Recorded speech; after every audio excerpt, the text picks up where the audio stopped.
Assalamualaikum warahmatullahi wabarakatuh. Alhamdulillahirabbil alamin. Wassalatu wassalamu ala asyrafil anbiya'i wal mursalin wa ala alihi wa sahbihi ajma'in. Amma ba'd. Saudaraku sebangsa dan setanah air, terutama ini juga saya arahkan, saya tujukan kepada keluarga besar Persyarikatan Muhammadiyah se-Indonesia. Jadi sejak pimpinan pusat Muhammadiyah menerima tawaran rezim Jokowi untuk ikut terjun menjadi pelaku atau pemain tambang batu bara, saya sangat khawatir Muhammadiyah perlahan tapi pasti akan ikut bergabung dengan manusia-manusia yang melakukan fasad fil ard atau corruption on the earth atau penghancuran bumi yang jelas dilarang oleh Al-Quran. Beberapa hari yang lalu saya menghubungi Kiai Haji Ustadz Muhyiddin Junaidi, seorang alim yang sangat memahami dunia perpolitikan Indonesia. Dan saya minta masukan beliau tentang tafsir fasad fil ard. Di antara lain, beliau mengingatkan bahwa kata fasad fil ard dalam berbagai bentuk disebutkan dalam Al-Quran sebanyak 50 kali. Antara lain dalam surat Al-Baqarah ayat 205, surah Hud ayat 116 dan 117, surat Al-Qasas ayat 77, surat Al-Fajr ayat 12, dan seterusnya.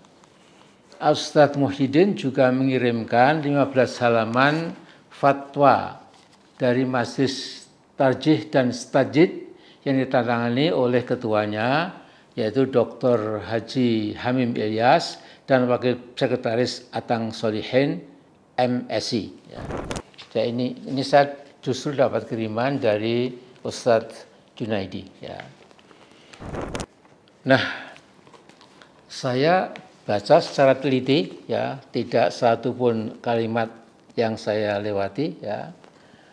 Maka fatwa Majelis Tarjih dan Tajdid PP Muhammadiyah itu memang membuat saya kagum pada argumen dan narasi baik secara diniyah maupun ilmiah.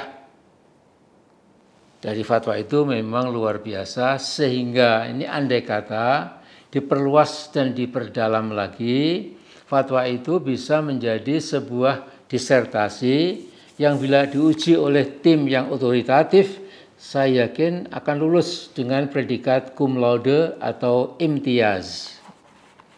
Nah, tadi pagi, tanggal 28 Juli 2024, saya duduk di depan laptop saya tanpa beringsut melihat sebuah video berdurasi 36 menit, 30 detik, berjudul Fatwa Tambang.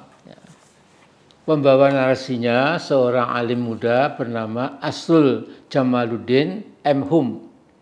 Nah, Mas Asrul sambil memegang 15 lembar fatwa Majelis PP Muhammadiyah, Majelis Tarjih, menerangkan dengan runtut, jelas, impresif, dan menambah dengan memberikan contoh-contoh real, contoh-contoh yang terjadi di lapangan dari berbagai sudut pandang.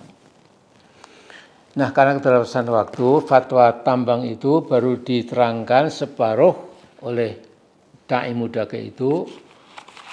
Kemudian bila kita baca dengan reading between the lines, memahami pesan yang tersirat dari yang tersurat, dari 14 halaman perihal fatwa tentang pengelolaan pertambangan dan urgensi transisi energi berkeadilan, jelas arahnya Muhammadiyah tidak usah ikut-ikutan mengelola tambang batu bara itu.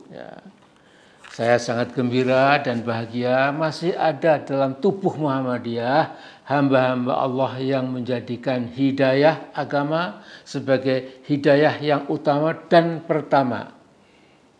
Jadi mencari keuntungan duniawi sambil mengabaikan tuntunan ilahi seharusnya batal secara otomatis. Nah, pesan saya pada duet Haidar Abdul Mukti, sekali lagi jangan ikut-ikutan menjadi pengelola tambang batu bara. Apalagi panglima atau ketuanya yang ditunjuk sebagai pengelola tambang adalah Muhadjir Effendi. Saya sudah lama mengamati tokoh kita yang satu ini sangat berbau Jokowi. Kemana-mana selalu ikut Pak Jokowi. Ya. Dan Jokowi yang setelah 20 Oktober nanti harus mempertanggungjawabkan sekitar 70 triliun rupiah yang dihamburkan untuk proyek mercusuar bernama IKN Nusantara, kok masih dianggap tokoh sangat penting.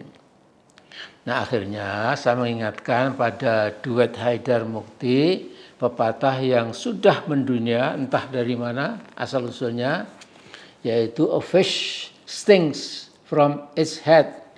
Di samping juga tidak kalah populer berbunyi a fish rots from its head.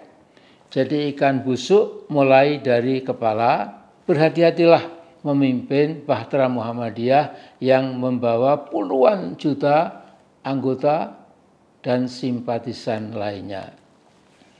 Jadi kita semua sudah diingatkan oleh Nabi Shallallahu Alaihi Wasallam, dan persyaratan kita namanya juga Muhammadiyah karena kita betul-betul berkiblat kepada Nabi kita, Nabi Muhammad, sebagai pedoman mengarungi kehidupan dunia ini. Ya. Jadi kita ini tidak boleh serampangan, ya. Dan jelas kita akan dimintai pertanggungan jawab kita kelak di akhirat. Kullukum ra'in wa kullu ra'in mas'ulun an ra'iyatih. Jadi hati-hati Mas dengan jebakan politik ganas rezim yang alhamdulillah segera usai 80 hari lagi. Jadi jangan Anda berdua cemplungkan Muhammadiyah ke kubangan kotor nan busuk bernama pertambangan batu bara. Kita tidak pernah bisa lari dari mas'uliyah kita di akhirat kelak. Saya kira ini yang saya sampaikan, ya mungkin terlalu keras, terlalu tajam, ya. Tapi saya kira saya tidak ingin dengan basa-basi, dengan kembangan-kembangan kalimat yang malah bisa memudarkan kritik saya. Jadi itulah yang saya sampaikan kepada duet yang sekarang memimpin Muhammadiyah. Mudah-mudahan bisa dicerna dengan baik dan mudah-mudahan Anda berdua itu juga sanggup untuk berubah. Karena sekali lagi Anda adalah kepala dari ikan Muhammadiyah yang amat sangat besar. Kalau kepalanya busuk atau sting, baunya nggak enak, maka seluruh badan Muhammadiyah yang besar ini, puluhan juta rakyat Indonesia yang bermuhammadiyah yang menjadikan Muhammadiyah sebagai alat perjuangan, ya, dan juga para simpatisan yang saya kira juga puluhan juta itu kemudian akan berduka. Ya. Sebaliknya kalau Anda kemudian sadar, kembalikan ya itu iup untuk pertambangan batubara itu segera kembalikan, maka insya Allah kemudian Muhammadiyah segar kembali, ya. Jadi belum ada kata terlambat untuk sebuah kebaikan. Saya kira itu. Assalamualaikum warahmatullahi wabarakatuh.